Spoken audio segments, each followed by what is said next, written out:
word safari is Swahili. It means a journey. Everyone and everything is on the move in Africa.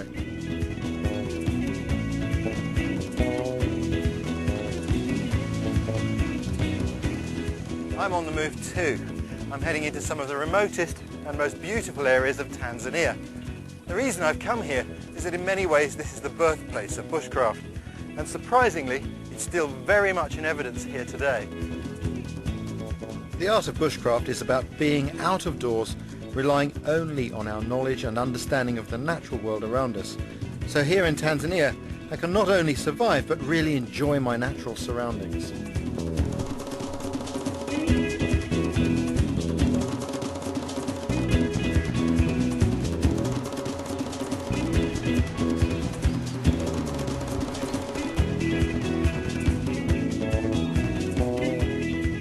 I'm travelling to a remote mountain range in eastern Tanzania, but to get there I'm going through one of the best game reserves in the world, the Serengeti.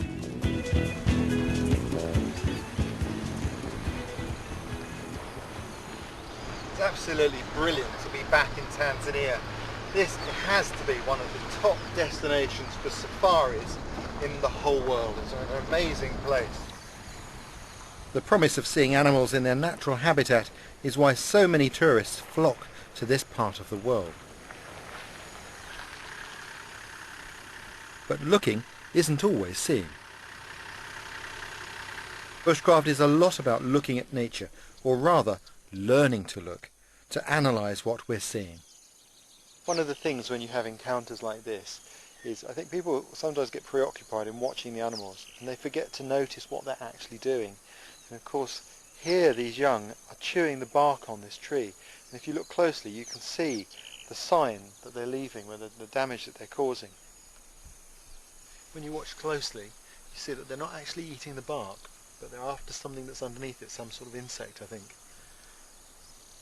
If you come along and you don't see the monkey but you see that the tree has been barked in this way and you were to look closely you'd see their teeth marks, then you would know that there were vervet monkeys here.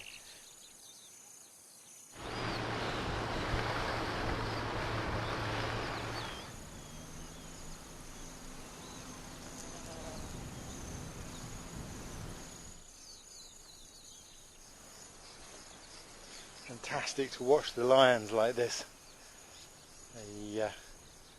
They're just lazing there. There's some young ones just lying on their back with their paws in the air. But I'm not the only one enjoying the sights. Once the animals are spotted, the traffic jams start. The animals have got so used to the vehicles that they simply don't run away from them. You can get terrific shots, but the downside is that people forget that they're in a wilderness, observing wild animals, not in the safety of a zoo. You can really get led into a false sense of security when you travel into a park like this in the security of a vehicle. I heard a lovely story this morning from a lodge manager who went out for a drive the other day, left his lodge and was driving out and found one of his guests going for a jog wearing jogging kit. Quickly hustled him into the vehicle. Said, "Here, what do you think you're doing? Going out to feed the lions?" I can sympathise. I hate being cooped up in a vehicle myself. So I'm off for a real safari, bushcraft style. Most of the journey's off-road. We're heading east to Angata Kitty, one of the most remote regions in Tanzania and one of extraordinary natural beauty.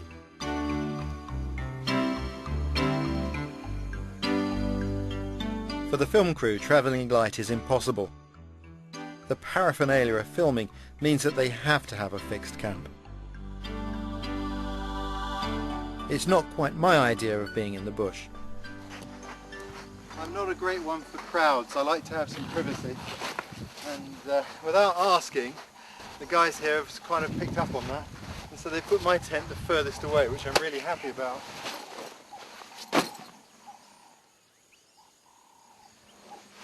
Yeah, this is home. Picking a good campsite is very important, and this has a good feeling about it. But this wouldn't be an ideal place to sleep out under a tarp, I don't think. Plenty of sign that hyenas are around, and they have a reputation for biting people's faces off in the dark. And a couple of cheetah have been seen in the area. But what a beautiful place to camp, fantastic.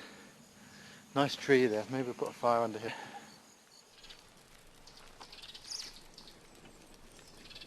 I guess you could say this is a bit of a ritual.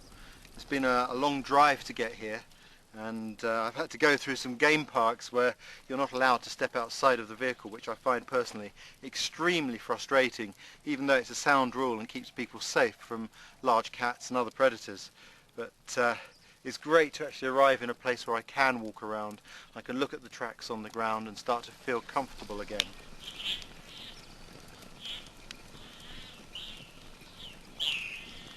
It's amazing, you know, you just step a few feet away from your camp, turn your back on it and look out, and you start to see the baboons here, you start to hear the birds, meet new neighbours, and you feel a part of what's going on around you.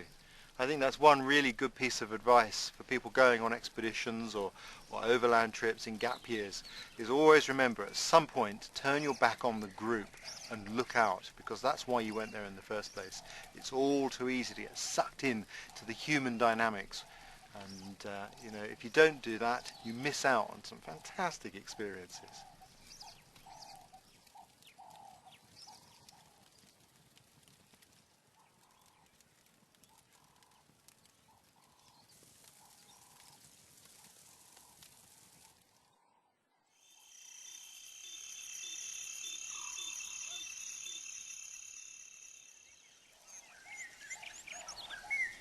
First light, and I was looking forward to a very special meeting. Our campsite was in the heart of Masai country, these rolling hills providing lush and plentiful pasture for their cattle. The Masai are the largest tribe in Tanzania and live as farmers totally dependent on the land and their animals, without any of the trappings of our way of life. I was planning a trek through their terrain, and my guide was Mateli. He is a Masai warrior, responsible not only for the herds, but the safety of his entire village. He has an intimate knowledge of this landscape, and had promised to take me far from the tourist tracks. We were camping out for a couple of days, so Mateli prepared his supplies for the trip. Goat meat and fat boiled up together for storage.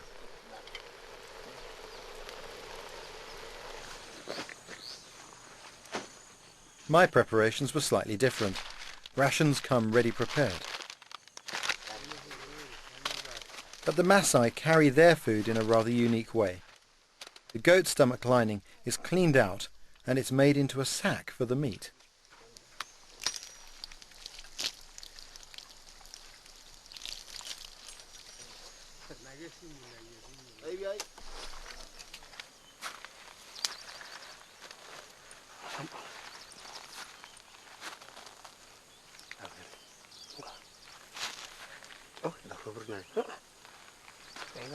Wooden pegs are their version of a ziplock.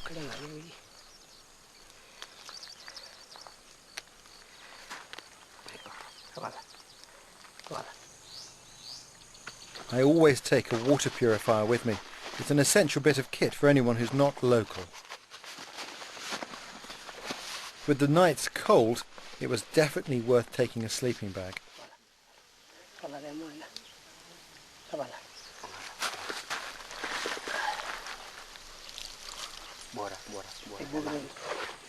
In no time, I was packed and ready for the off.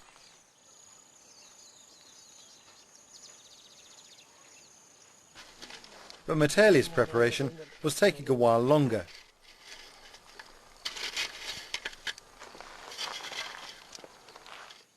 So meanwhile, I met up with our ranger. It's big game country, and he was going to be with us for protection.